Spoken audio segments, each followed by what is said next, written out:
You get a good sense of rhythm. Thanks. I told you I was musical.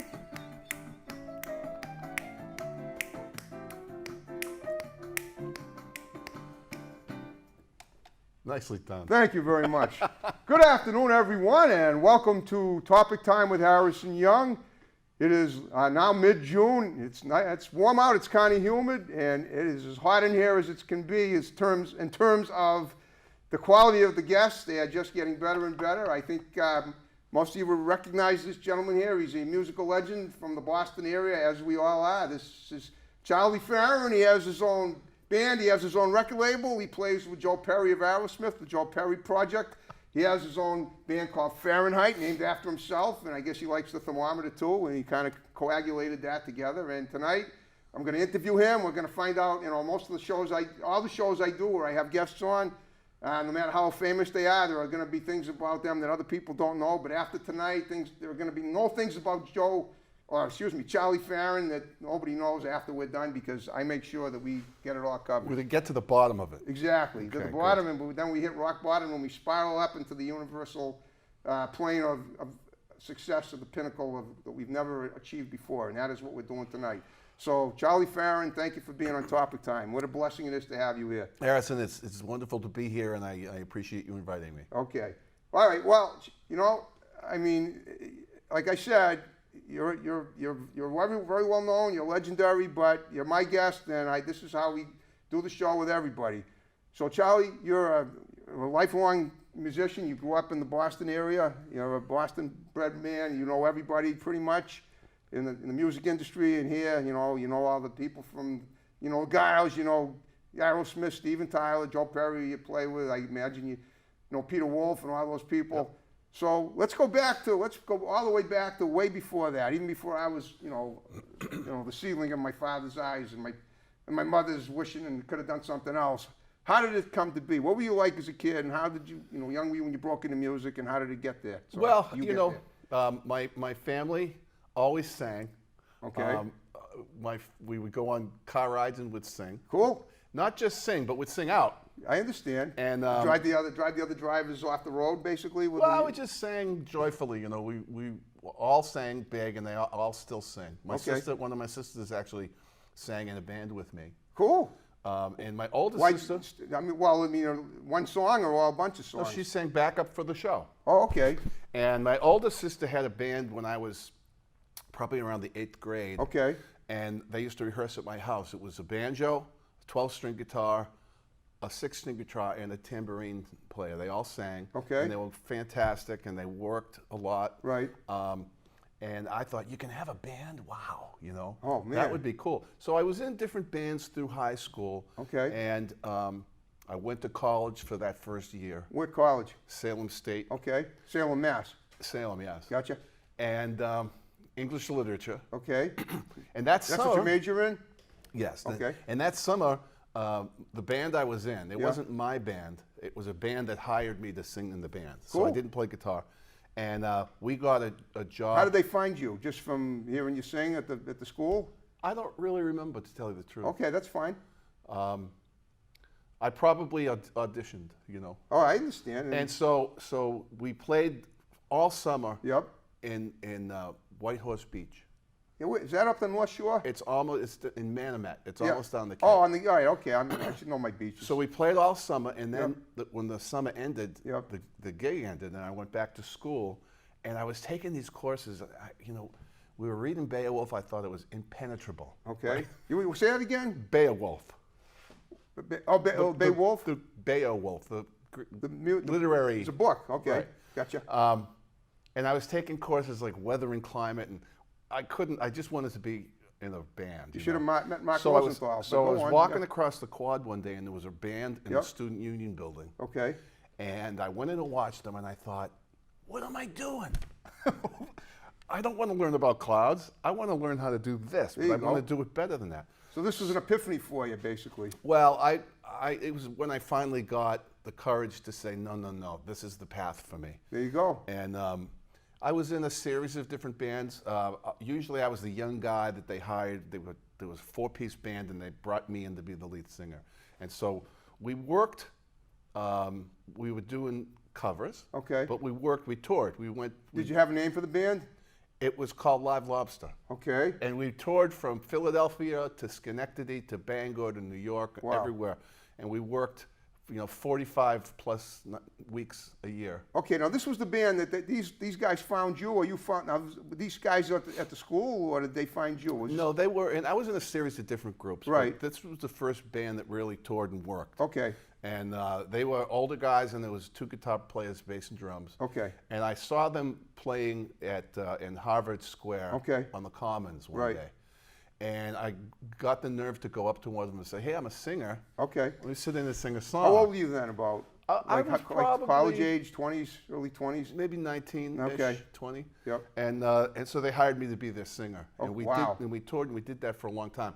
But I was a guitar player, and I Okay. was a songwriter, and I wanted to play guitar and sing the songs that I wrote. Right. And they weren't too interested in having a third guitar player. So at one point, I left, and one of the guitar players came with me, and we started Balloon, which was the first original band I Okay. had. And after a couple of years of working hard, I was able to record a couple of songs that I wrote. Yep. East Coast, West Coast, which got on the radio. Cool. And we started filling clubs, and then Listen to the Rock, which got on the radio big time. Okay, when you say go on the radio, I mean this is BCN, all the stations, all the rock stations in Boston BCN, and all over the country. WAAF. Okay. But when Listen to the Rock came out, Charles loved it, and he played it. Lockwood Era? Lockwood Era. Yep. And he would play it like every day, and all the other DJs would start playing it every day. So what year was this about? Around, you know? This would have been maybe 78. Okay, 40 years ago. Hard to believe. Hard to believe. I know. And the band started filling clubs all over New England. Great, It was really wow. exciting. Really exciting This time. was Balloons, you say? Balloon. Wow. I was working in the music store. I was dating the woman who's now my wife.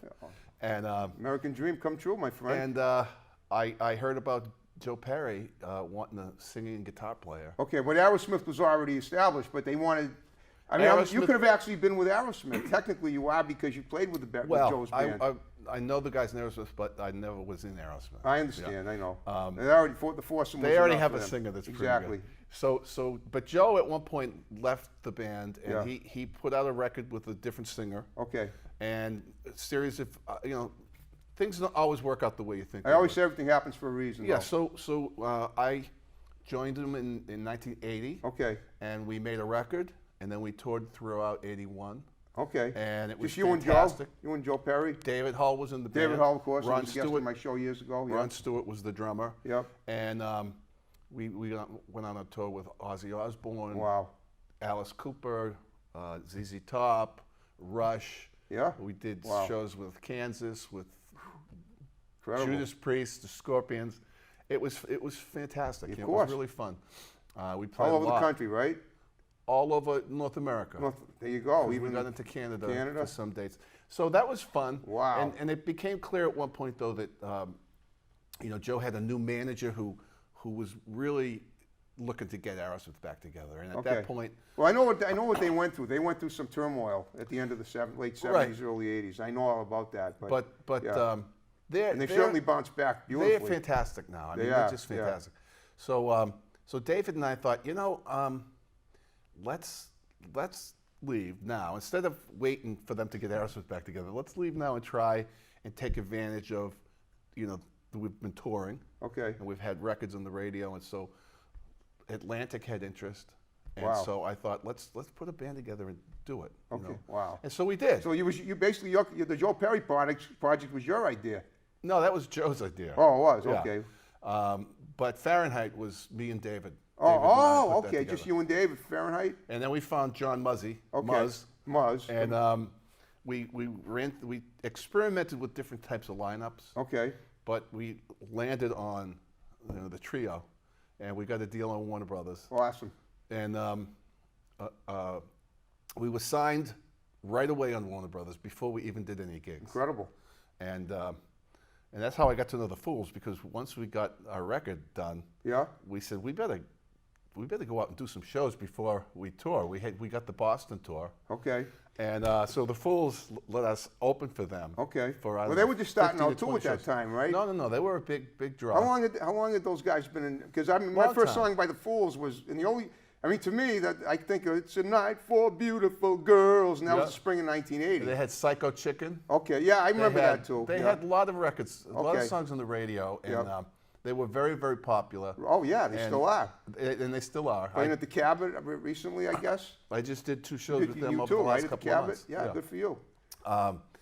Good friends for a long time. Mike Gerard, I know. Mike Gerard. Yeah, we've talked a little bit on Facebook. Yeah. Okay. So, and then we went on a tour with Boston. We did 90-something shows. Wow. Every show was sold out. We did 9 nights at the Centrum. The first leg of the tour, every night, every city was 4 and 5 nights. Oh man.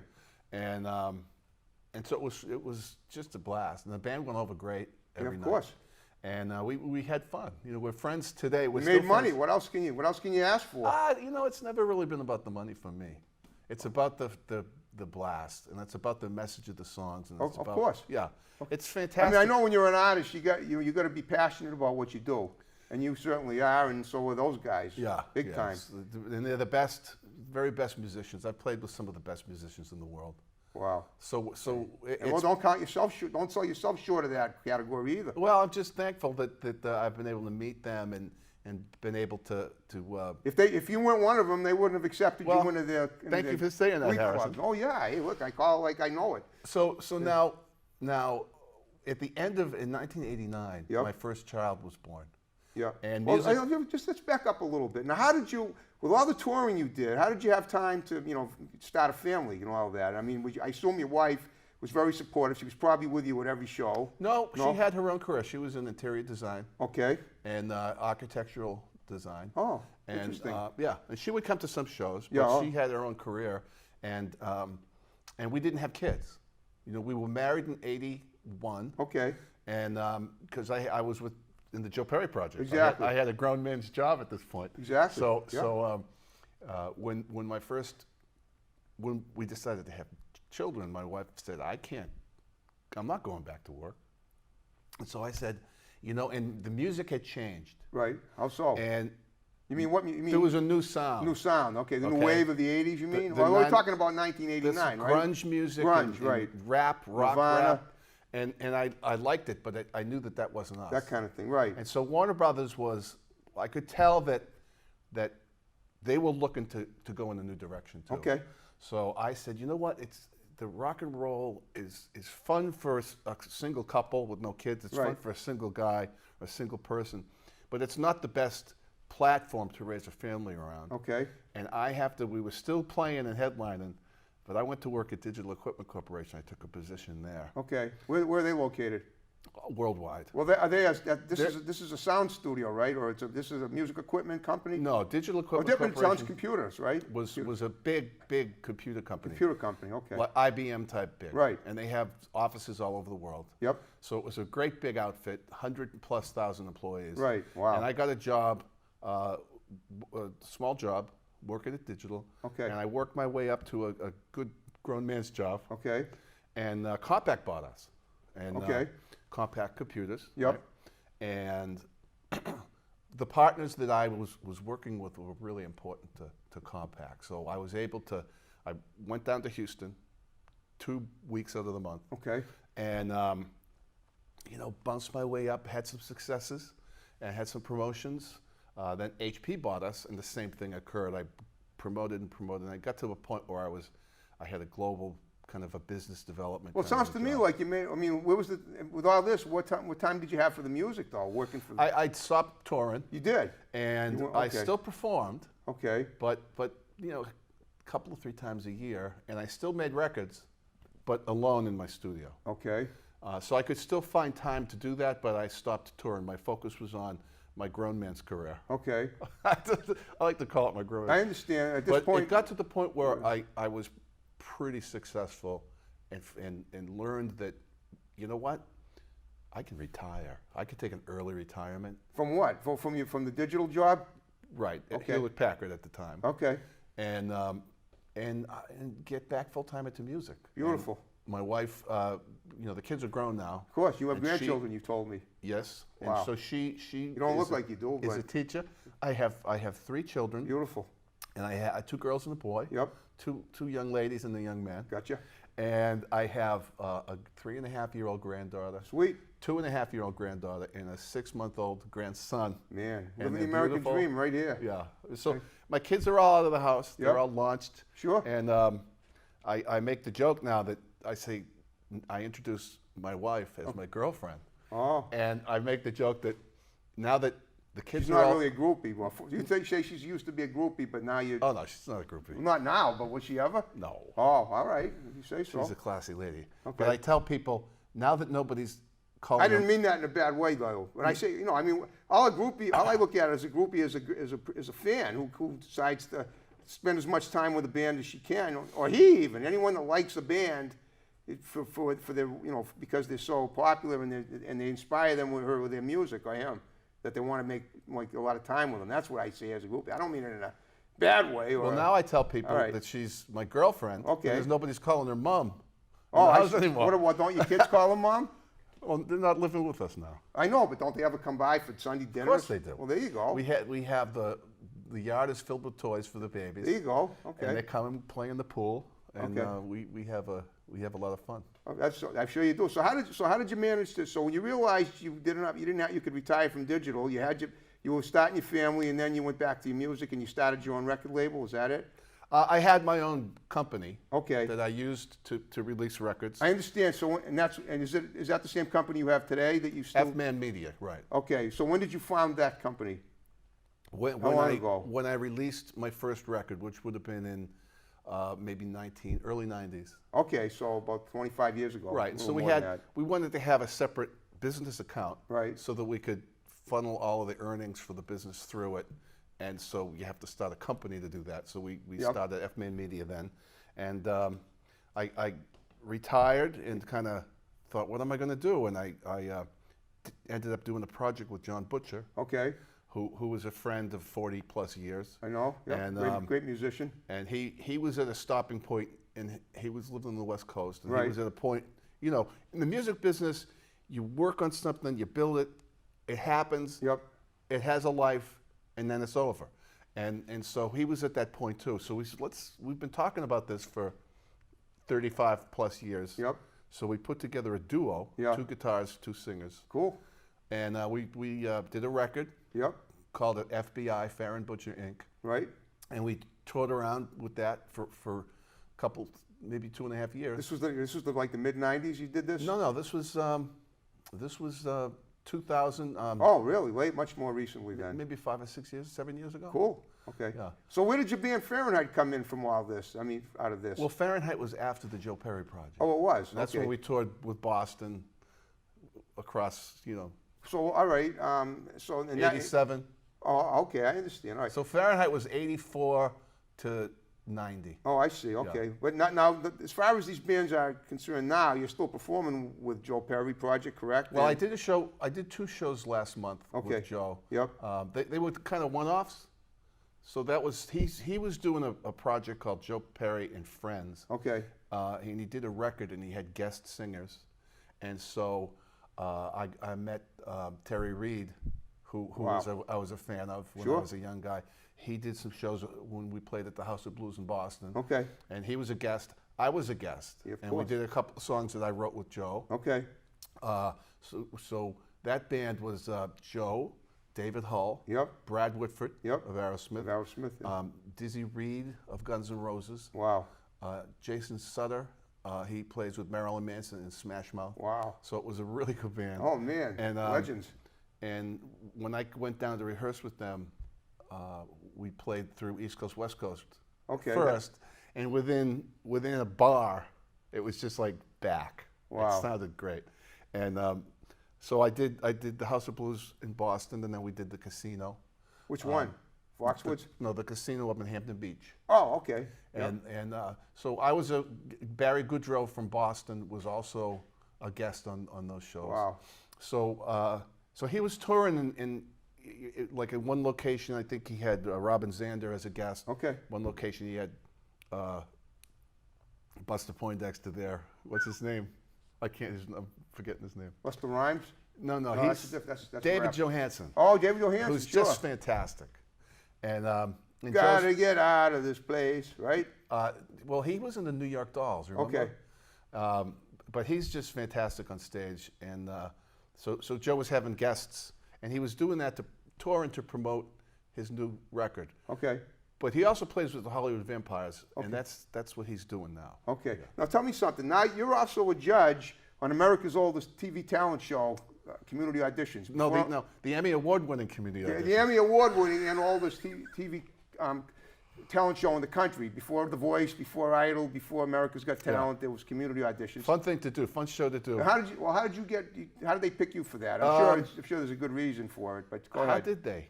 I had made a record maybe 5 or 6 years ago with Candy O'Terry, who Right. was the Another judge morning, in there. the morning Magic person. on Magic. No, not anymore, from Magic 106. Right, and that was the #1 station in the market. Wow. I remember when they started in 1982. So she was at an event that I Okay. performed at, and I performed a song called "You Were the Only One." And afterwards, she I came saw up. that. It was beautiful. I choked up. It was so beautiful when I saw it on YouTube after I booked yeah. it for the show. She said, I would like to do a boy-girl version of this. Okay. And I thought, I'm thinking I already recorded it. It's on one of my CDs. And then she said, we could get some people, we could get the pops. I know some people who will play on the pops. We could put strings on it and key Wow. changes and turn it into a, like a Disney song. Right? Sure. So I thought, well, that sounds interesting. So we did it. Okay. We recorded it. And Anthony Resta, who's a friend of mine, a Yep. producer, helped produce Candy's vocal. Okay. And we worked, it came out and was played across the country. It's a great song. Yeah, I heard it. It was And, beautiful. And it charted. It got to pretty high on the AC charts. There you go. Adult Contemporary Radio charts. And then we released it again with a Christmas version. Okay. And Candy rewrote the lyrics. So it came out twice. Wow. And that's how I knew Candy, and I think she's the one who recommended She me. recommended you for the panel. For the panel. For Community Auditions. Well, Charlie, guess what? We're going to take a little break because Charlie's going to do a beautiful new song off his album. My new record, which New is record. going to be called Charlie Farren, Guitar and Voice. It's going to Okay. feature 1 guitar and 1 vocal track. So you guys are in for a treat here. So stay tuned.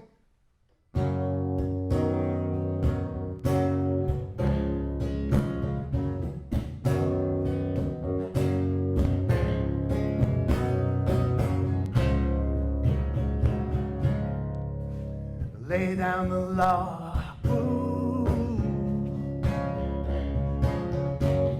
Ooh.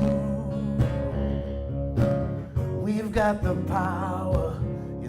I believe that we can change this world. It sounds so simple. I swear to God, I believe it's true. Believe that nothing can go wrong. We are infinite, invincible, and strong. And we are here, and it's now, and we've got this. Yeah, and we've had it all along. We are the powers that be. Yeah, yeah. We've got the muscle. We are the authority. Never bow down. Lay down the law. Sometimes you gotta fight to be free. I'm not talking violence. No, the war we've gotta win is in our hearts. The secret is that we've already won. Every moment, a new moment's begun. Every thought and idea is a miracle. And the currency is fun. Are the powers that be. Yeah, yeah. Got the muscle. We are the authority. Never bow down. It's so surprising. No disguise. New world is rising. We are the powers that be.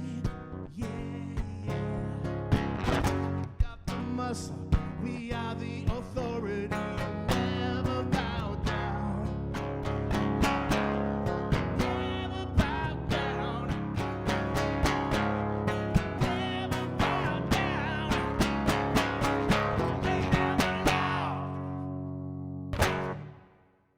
Okay, that was the legendary Charlie Farren, and wasn't that great? That song was called The powers that be. Powers That Be, and he's going to talk about it. We're about to wrap the show up, and that's it. So go ahead, talk about that, your new record label. That's going to be on my new record. Okay. The record's going to be called Charlie Farren, Guitar and Voice, and the concept is it's going to feature just one single guitar track. Okay. And one single vocal track, like I just did. You just did. And I have 11 songs. I don't know if I'm going to put 11 on the record yet or 10, but Well, definitely, I can't wait to hear that one on it. And to know that you pretty much debuted it on my show. and all the songs. Woo! Yep, pretty much. Cool. And all the songs are reflective of the way I play guitar. Yep. And they're reflective of the way I live my life. There you go. Well, Charlie, just so you know, we are just about out of time. I hope you had a wonderful time on Topic Time. I always have a blast. Okay. Very quickly, if you want to say hi to anybody, you pretty much gave shouts out to all the big musicians that you played with before. So you want to say hi to your family, your kids, your wife, your kids, your grandkids. What I'd like to do is thank you for having me in to do your show. Well, I always say that great guests make Topic Time prime, and you were one of the greatest I've ever had. There's a beautiful studio, beautiful facility, lots of really talented people They here. are, exactly. Well, I'm the only talent. I'm the most talented one here. Not that everyone else isn't. I've said a little too much already, but so listen, Charlie, are you ready to wrap it up? I'm ready, man. Folks, we had a great show. One great guest. Keep watching Topic Time. Take care. And here we go. Are we going to do it? Yeah, I'll do it with you because I've learned the song. you got the rhythm. You got it down.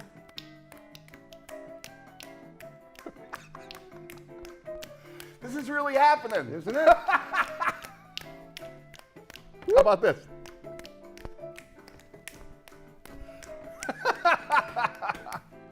It's crazy. High five. I love it. I love it. Woo! There we are. How's that? That's great. All right. That's fun. Isn't that